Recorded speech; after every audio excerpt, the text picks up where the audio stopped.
क्या मरने बाद दोबारा होता है जन्म? जानिए पुनर्जन्म का रहस्य। पुनर्जन्म अर्थात मरने के बाद फिर से नया जन्म होता है या नहीं, इस बारे में विज्ञान तो किसी एक नतीजे पर पहुंच ही नहीं पाया है। धर्म दर्शन भी एक मत नहीं है। भारतीय मूल के सभी धर्म दर्शन पुनर्जन्म को मानते हैं, यहाँ तक कि आत्मा के अजर अमर अस्तित्व को लेकर मौन रहने वाले बौद्ध और जैन दर्शन भी पुनर्जन्म की संभावना को निश्चित मानते हैं। फिर से जन्म लेने की तकनीक पर भले ही मतभेद हों, पर दोबारा जन्म की बात को किसी न किसी रूप में सभी मान रहे हैं। विज्ञान दूसरी तरह से मानता है कि शरीर या जीवन का अंत नहीं होता, उसका रूप बदलता रहता है, क्योंकि पदार्थ और शक्ति का कभी नाश नहीं होता। विभिन्न तत्वों, पंचतत्वों के संयोग से जो जीव बनते हैं, मृत्यु के समय वे नष्ट होते तो दिखाई देते हैं, पर वास्तव में वे मिट नहीं जाते। पिछली शताब्दी में अपनी अन्वेषी मेधा के कारण आधुनिक गैलीलियो कहे जाने वाले वैज्ञानिक इयान स्टीवेंसन ने पहली बार वैज्ञानिक शोधों और प्रयोगों के दौरान पाया कि शरीर न रहने पर भी जीवन का अस्तित्व बना रहता है। उपयुक्त अवसर आने पर वह अपने शरीर या पार्थिव रूप को फिर से रचता है। उन्हीं की टीम द्वारा किए प्रयोग और अनुसंधानों को स्पिरिट साइंस एंड मेटाफिजिक्स में संजोते हुए लिखा है कि पुनर्जन्म काल्पनिक नहीं है, उसकी संभावना निश्चित सी है। किसी बालक को पिछले जन्म की याद आने और जांच करने पर उन विवरणों का सही साबित होने की बात तो मामूली से प्रमाण है।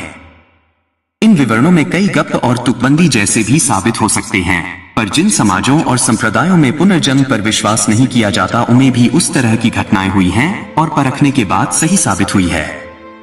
अमेरिका के कोलोराडो प्यूएली नामक में रुथ सीमेंस नामक लड़की ने सन 1995 ईस्वी में न सिर्फ 5 साल की अवस्था में अपने पिछलो जन्म का सही हाल बताकर ईसाई परंपरा के उन निष्ठावान अनुयायियों को हैरान कर दिया जो पुनर्जन्म को नहीं मानते।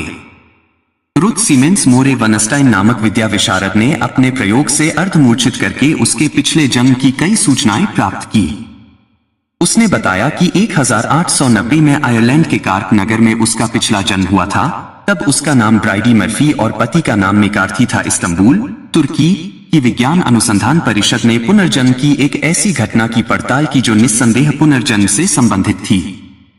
इस मामले का प्रमुख पात्र 4 वर्ष का बालक इस्माइल अतलिंट्रिलिक पिछले जन्म में दक्षिण पूर्व के अदना गांव का बाशिंदा आविद सुजुलियुस था। इसकी हत्या की गई थी। उसके 3 बच्चे थे, गुलशरा, लकी और हिकमत। 4 साल का इस्माइल सोते सोते बच्चों के नाम पुकारने लगता और रोने लगता। एक दिन इस्माइल ने एक फेरी वाले को आइसक्रीम बेचते देखा।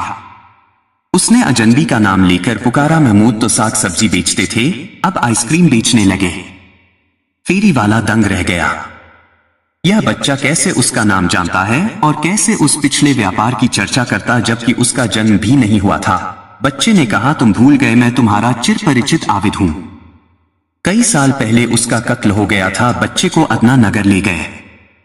वहां पहुंचा तो पिछले जन्म की बेटी गुलशरा को देखते ही पहचान गया। उसने हत्या के स्थान अस्तबल को भी दिखाया और बताया कि रमजान ने कुल्हाड़ी से हमला कर मुझे मार डाला, और विवरण भी सही पाए गए। उनके आधार पर पुलिस ने इस कत्ल की ठीक वैसी ही जांच की जैसी कि बच्चे ने बताई। पिछले जन्म को प्रमाणित करने के लिए उनकी स्मृतियों के आधार पर परखने और सही पाने के बाद मान लेने की तकनीक बहुत पुरानी है। उस पर संदेह भी जताए गए हैं। अब जीन्स और गुणसूत्रों के आधार पर परखने की नई तकनीक काम में लाई जा रही है। 1998 से उपयोग की जा रही इस तकनीक के और भी रोचक और ज्यादा प्रामाणिक नतीजे सामने आ रहे हैं। हिंदू धर्म में जन्म से लेकर मृत्यु तक 16 संस्कार बताए गए हैं। इनमें आखिरी यानी 16वां संस्कार है मृत्यु के बाद होने वाले संस्कार, जिनमें व्यक्ति की अंतिम विदाई, दाह संस्कार और आत्मा को सद्गति दिलाने वाले रीति रिवाज शामिल है। अंतिम संस्कार का शास्त्रों में बहुत दिया गया है, क्योंकि इसी से व्यक्ति को परलोक में उत्तम स्थान और अगले जन्म में उत्तम कुल परिवार में जन्म और सुख प्राप्त होता है। गरुड़ पुराण में बताया गया है कि जिस व्यक्ति का अंतिम संस्कार नहीं होता है, उनकी आत्मा मृत्यु के बाद प्रेत बनकर भटकती है और तरह तरह के कष्ट भोगती है। गरुड़ पुराण में यह भी बताया गया है कि जब किसी व्यक्ति की मृत्यु होती है तो कुछ ही समय में यम के दूत आत्मा को लेकर पहले यमराज के दरबार में पहुंचते हैं, जहां यमराज मृतक की आत्मा को उसके कर्मों का लेखा जोखा बताकर वापस उस स्थान पर भेज देते हैं जहां उसकी मृत्यु हुई होती है। मरे हुए व्यक्ति की आत्मा अपने लोगों के बीच रहती है और अपना अंतिम संस्कार देखती है। गरुड़ पुराण के अनुसार मृत्यु से 13 दिन तक जो पिंडदान किया जाता है उससे एक कर्मों का फल भोगने वाला अंगूठे के बराबर का शरीर तैयार होता है, जो वैसा ही दिखता है जैसा मरा हुआ व्यक्ति होता है। इस शरीर को ही यम के दूत कर्मों के अनुसार स्वर्ग या नर्क ले जाते हैं। इसी कारण से मृत्यु के बाद 13 दिन तक श्राद्ध और पिंडदान किया जाता है।